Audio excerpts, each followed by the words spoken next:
In my seminars the last few years, I have covered what I have found to be those few simple basic principles that can make major changes in life and lifestyle. One of those subjects that gets the most comment is diseases of attitude.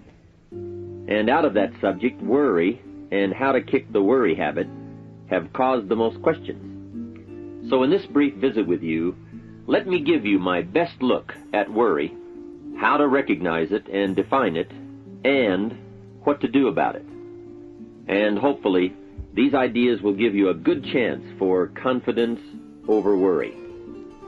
First of all, worry might well be killer number one. And if it is not the number one physical killer, although doctors tell us worriers die sooner than non-worriers, and we have all heard the expression, worry yourself to death, at least it is the number one killer of dreams and achievement, of energy and vitality and lifestyle. I know the damage and effect of this killer, worry, firsthand. I will spare you the details, but over a period of some 3 years, I let worry get out of hand. As I've mentioned before, I became a super worrier. I was good at it. The combination of small and big worries about my circumstances, what people thought of me, my finances, my abilities, the future, my progress, all led to a complete physical collapse, a stay in the hospital, emotional, mental, and physical exhaustion, and a deep despair I couldn't shake. A sad picture for a young man who should have been well on his way to carving out his share of opportunity. I am happy to tell you that good fortune came my way, and as many of you may be aware, I met a man, Mr. Earl Schoaf, with his ideas and inspiration and the help of a very close friend. I worked my way past the minefields of worry and disaster and out into the clear air of mental sunshine. And if I did it, anybody can do it. I'm not saying it's easy. It took me almost a full year to kick the worry habit. It took practice and much effort, but it was well worth it. Remember, don't ask for the task to be easy, just ask for it to be worth it. Don't wish it was easier, wish you were better. Don't ask for less challenge, ask for more skills. Don't ask for less problems, ask for more wisdom. It's the challenge that makes the experience. And life and its color and meaning and adventure for you is this collection of experiences. To wish them away is to wish your life away. So let's get to worry and what it is and what it does, how to define it, and what to do about it. And let's do it with eager, high hope that it won't be long until you will be free of the worry habit and on your way to the life and lifestyle that you want. First of all, let's define worry. There are many ways we could describe it. Worry is fear painting pictures in your mind. And if you watch that mental movie too long, you get a false picture of how things really are. Worry is a mental broadcasting station, and more often than not, it is false or at least distorted propaganda. Worry has that sneaky way of stopping short of giving you all the facts. Worry is often the trickery of mentally filtered facts on the negative side and the bold declaration that these are all the facts. Worry has the mental audacity to suggest that the elevator only runs one way, down. Many times worry is a 5-alarm bell for a wastebasket fire. And worry is a depletion of constructive emotion. It's wasted mental energy. It's like letting the starter run the battery down when the car won't start. And worry is most often a lack of all the facts, a lack of full understanding, a lack of total information, and an unpreparedness of ability, knowledge, talent, courage, faith, and all the other virtues. That should give us a better definition of worry, and remember, left unchecked, it can become like a mad dog loose in the house. And the sorrow and pain and regret is too large a price to pay not to do something about it and to do it now. You see, if you contemplated the total sum of human suffering long enough, it would drive you mad. You must understand how life is. Human suffering, man's inhumanity to man, war, disease, poverty. But it must be in what I call its rightful ratio of your mental and emotional time. So much for what worry is. The next question is, what can I do about it? What is the first step?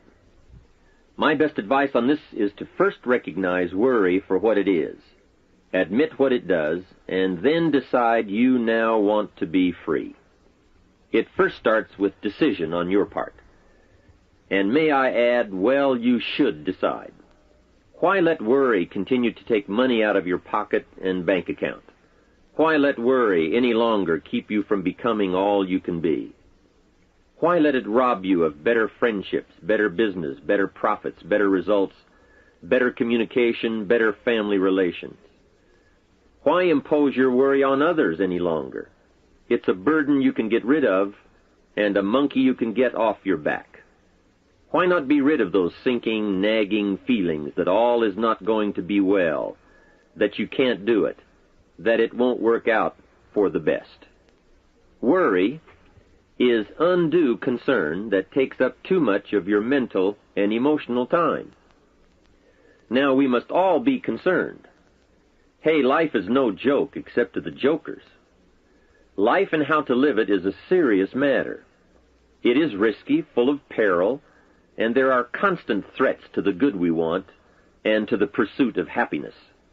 However, it is undue concern, or concern that takes up too much mental time, that begins the harm. It's like a family planning a wonderful trip. While they certainly should be concerned about the condition of the car, the tires, and making sure they pick the proper route, it would be foolish to allow themselves to be completely turned negative with the thought that they might crash and kill the entire family. If that were the case, even if they went, the entire trip would be turned into one nightmare of fear with the specter of chaos looming around every curve, rather than enjoying the wonderful trip they had planned for themselves and their family. A lot of people do that with their entire life. So, start to make these declarations. And if you mean it, they will start you on your way to confidence and adventure, free of the worry habit. Say first, I've had it with worry. I'm tired of being beaten down and hassled with all those negative mental pictures. I refuse to be tricked by false facts. I'm really not that weak.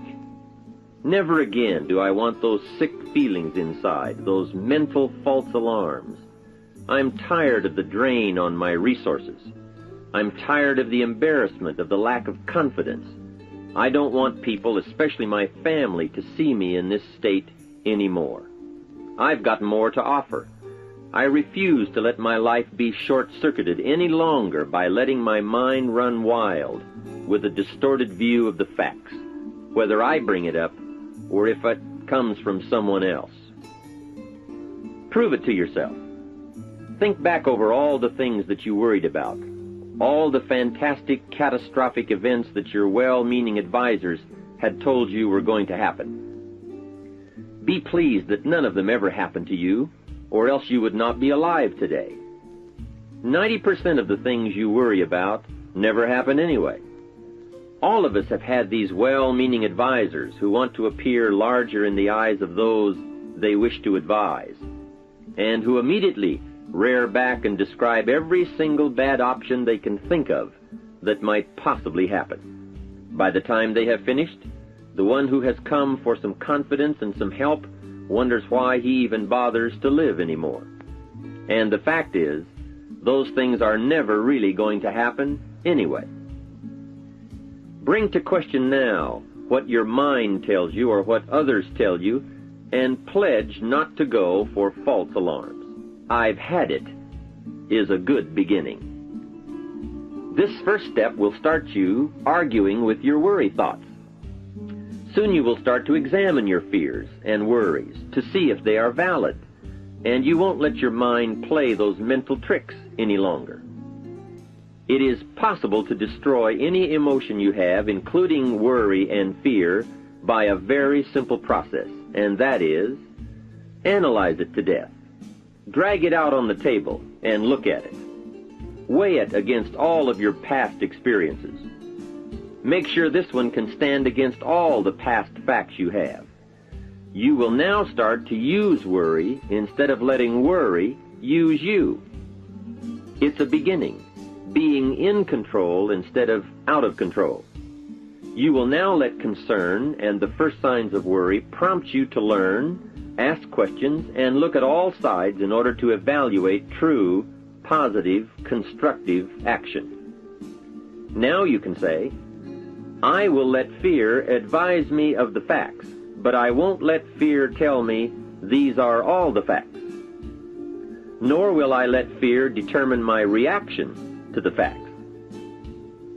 I will gladly take up the war of faith over doubt, reason over fear, and positive expectation over worry. So talk to yourself right now into a change of attitude. Be persuasive. Go all out. Show yourself the hell if you don't, and the good life of answers and progress if you do. Say to yourself, what a fantastic feeling it must be to stop the panic drain on my mental energy, emotion, and physical strength. Imagine putting all that saved energy and emotion and strength into my action plans for the good life. Hey, accept the challenge. Believe your beliefs, doubt your doubts, stay on the campaign to give worry a bad time. Like being your own conscientious judge, say, I've had it with the presentation of a one-sided story. I sustain the objection that worry has failed to bring out all the facts. I despise these mental courtroom maneuvers that try to belittle my client, me. I demand the whole truth, and if worry will not be silent, I may cite him for contempt of the court of reason. Call up that scene often when worry wants to hassle you with the same old tricks and the same old results. It will work every time. Okay, let's move on to some really positive steps. If you can survive all that has happened to you up to this moment in your life, in spite of doing and thinking many of the wrong things, imagine how you can succeed by now starting to do some of the right things. First, the best answer to worry is confidence, and confidence starts first with awareness.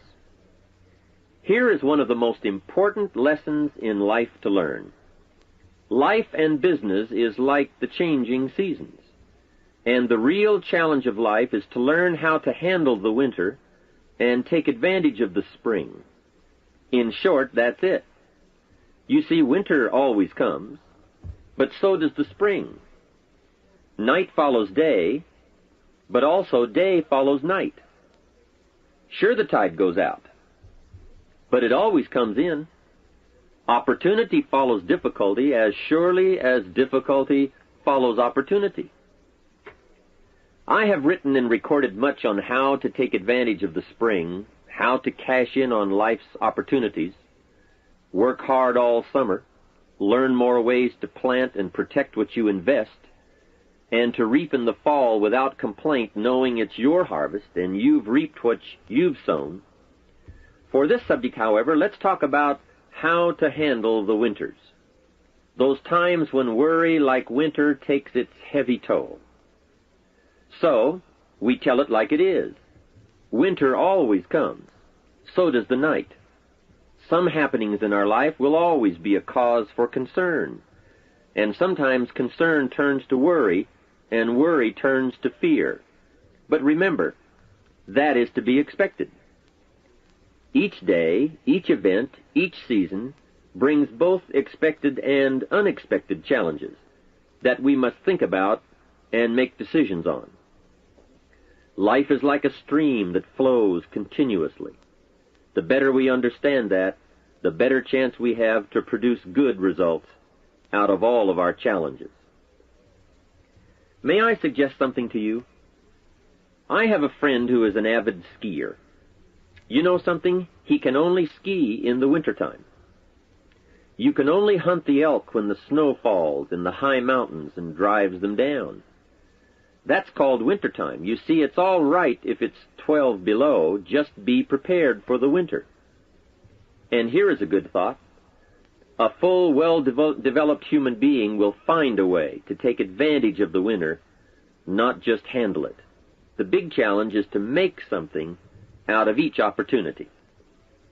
Now, if winters are always going to occur in our life, shouldn't we benefit from them too? Come the next winter, you could be on the inside looking out, seated by a warm fire, the company of a good friend, and those unique feelings of security in spite of the circumstances or the season. Begin to know now that the night will pass, and as you learn to grow and progress, you will better understand how to handle every night and better live every day. Here's some of the best advice I have on worry. First, don't be afraid to face the facts of life.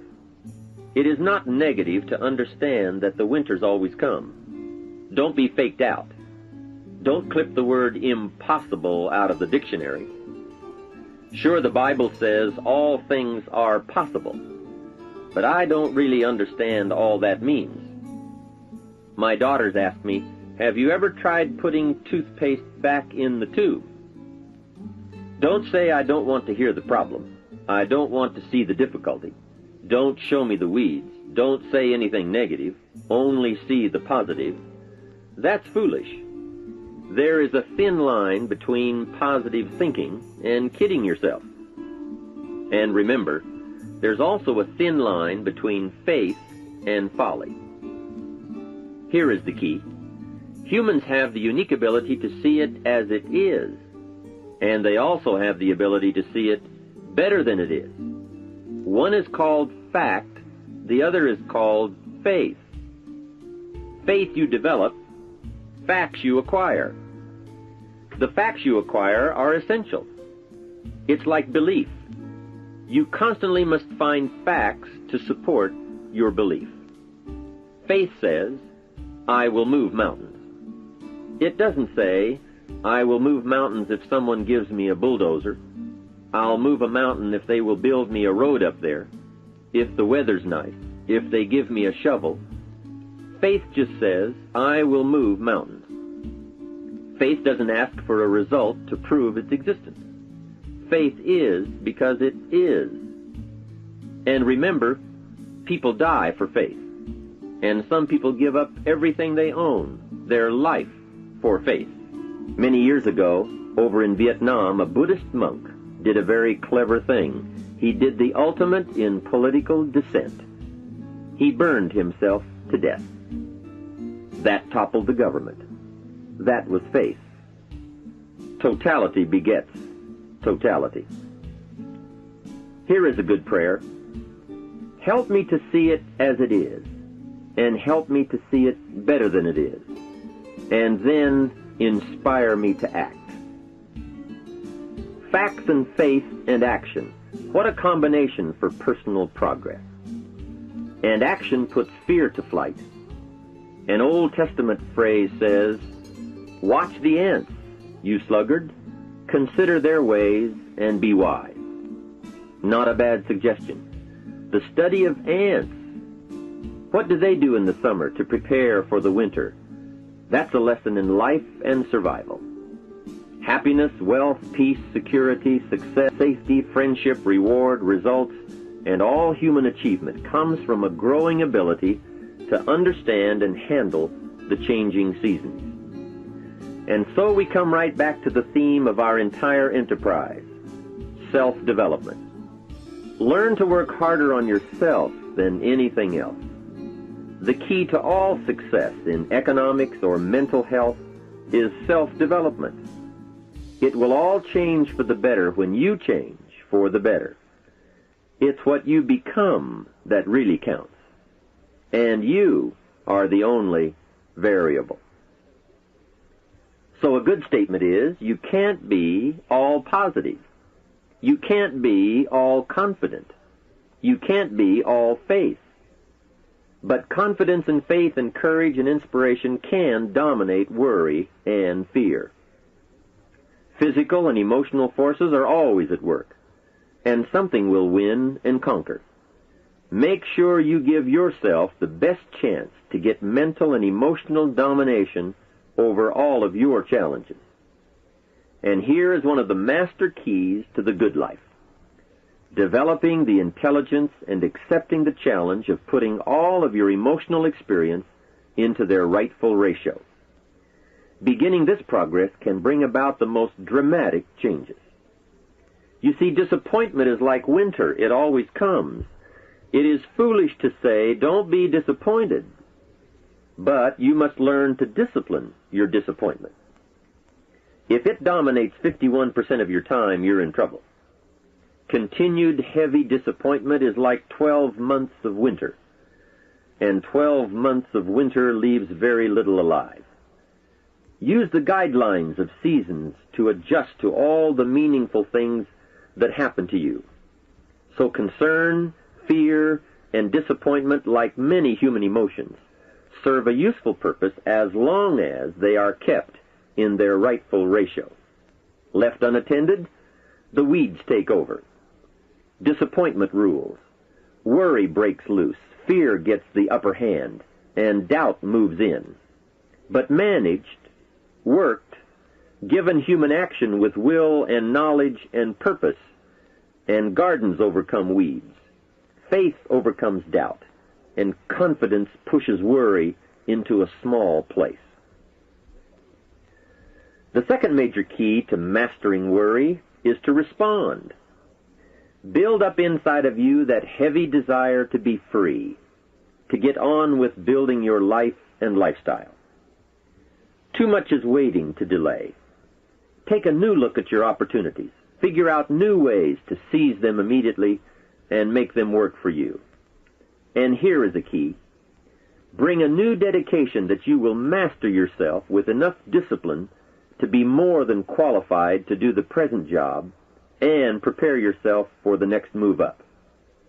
Expose yourself to every stimulation possible that will put all this in perspective. Now let's move on to a very important point, and that is, the best answer to worry is confidence. First, self-confidence. I can better handle next winter. I have a strong shelter. It is stocked with supplies. I now know how to take advantage of the spring. I'm going to plant better crops and bigger crops. I can last through the summer. I won't quit this time. I'll study weeds and how to get rid of them. I'll be less frightened of the changing weather and the quick storms. In the fall, I will exercise more care and reap what I have without complaint and blame nothing for the amount of my harvest. I'll learn to save a fair portion so that I can survive the bad seasons when, out of control, the hailstorm comes and it all goes wrong. Now we must consider this. The most fatal deterrent to self-confidence is guilt. Not doing all you know how to do to the full extent of your present ability weakens the foundation for confidence. The biggest part of worry comes from the lack of this personal confidence. And lack of confidence comes from two major things. First, no goals or plans. And second, no daily discipline to achieve. The inaction to cure or handle small tasks is what starts the guilt process. And that always tends to make you look at what's wrong and expect the worst. So listen to the voices of creative experience. Let nature, experience, wisdom, books, everything speak to you and teach you. Remember, both opportunity and challenge await action. Everything yields to diligence. It's not what you can do, it's what you will do that counts. And undeveloped ability comes from three problems. First, lack of inspiration to find out. Second, lack of reasons to learn. And third, lack of applied time and action for developing those abilities. Remember, humans are remarkable, a marvelously functioning entity. Imagine how uniquely your body and mind have survived and managed to function in spite of all the worry. Humans don't die easy. They die hard. Develop a plan for your life rather than aimlessly drifting through it, the victim of circumstance. Create your own environment and learn to control it. You control your own mental environment by developing yourself. So go on a crash program to clean up decisions, get things done, get other things set up and started and organized. Start doing all the things that would make you feel better: exercise, diet, reading more books. Open a floodgate of positive moves in the right direction. And be thankful. Add up what you do have. Make an actual as well as a conscious mental list of all you possess, tangible as well as intangible. In view of the 4 billion other inhabitants of the world, yours is probably an incredible list. That list and being thankful should then lead to the big step of discipline. The discipline to sit up and listen, the discipline to pay attention, the discipline to give people and kids the gift of your attention, the discipline to be alert, take care of yourself, rest, eat properly, the discipline to talk well and practice good manners. Courtesy is contagious. Take one day and see what a variety of positive steps you can take and projects you can take on. At the end of the day, go over it. Write out the positive steps, the progress on projects, the rest, the exercise, the meals, the hobbies, calls, records, conversations, and letters. And speaking of calls and letters, write at least one encouraging letter or thank you note, and make at least one encouraging phone call or thank you call every week. Then have a friend help you, as one helped me, to get all the facts and prepare for action. From such a friendship, the greatest gift you can draw is the truth. To one of my dearest friends I said just the other day, as my friend, do me the one best thing you can do for me, and that is, tell me the truth. From there I can grow. I can start making wise decisions. We all admire poise, confidence, awareness, courtesy, good manners, courage, health, kindness, attention, beauty, speech, expression, and unhurried intensity, and talent at work. This can be your life. Say with me today, today I will draw on all I've learned and practiced, from curiosity to confidence, and I will utilize it all to meet the experiences and challenges that may come my way or that I may seek out. And if all I know and do does not meet or match some unforeseen challenge or experience, I will keep careful notes and take them to my private conference table and try to figure them out and learn and grow. Mixed in my curiosity is thanks that I'm alive and able to see and feel and learn and handle and enjoy being human and being alive, and having been given a chance to turn challenge into experience.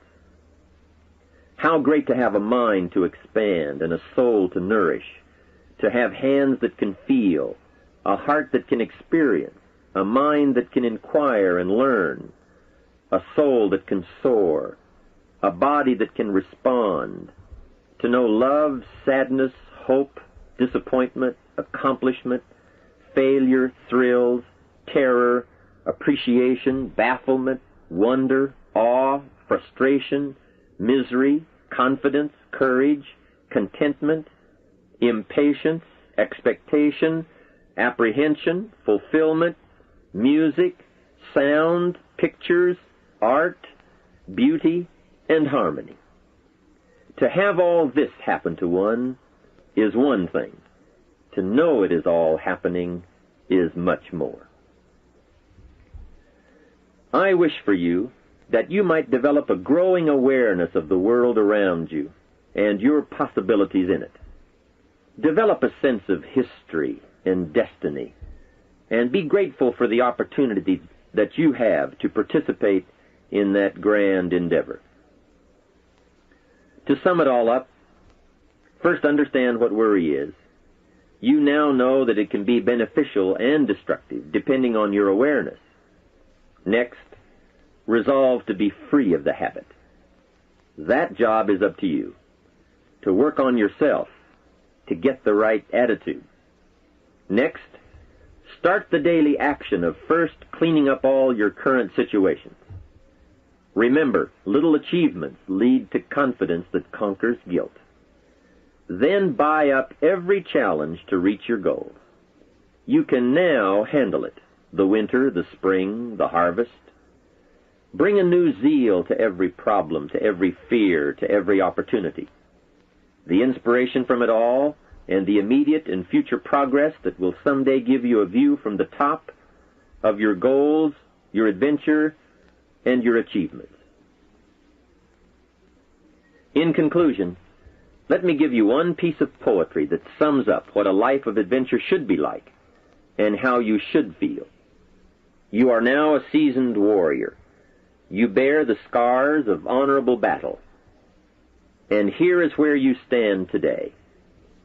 The familiar words of William Henley, "Out of the darkness that covers me, black as the pit from pole to pole, I thank whatever gods may be for my unconquerable soul. In the fell clutch of circumstance I have not winced nor cried aloud. Under the bludgeonings of chance my head is bloody but unbowed. It matters not how strait the gate, nor charged to punishments the scroll. I am the captain of my fate, I am the master of my soul." From all of my staff, and from myself, personally, I want to thank you for listening. Let's do something remarkable. To receive more information on Jim Rohn's speaking schedule and products, please visit his website at www.jimrohn.com, where you can also subscribe to receive free the weekly Jim Rohn EZ newsletter. Or you can call Jim's office at 800-929-0434. In the Dallas-Fort Worth area, please call 817-442-5407. All mail should be directed to Jim Rohn International, 2835 Exchange Boulevard, Suite 200, South Lake, Texas, 76092. Thanks again for listening, and make it your best year ever. Here's to your success.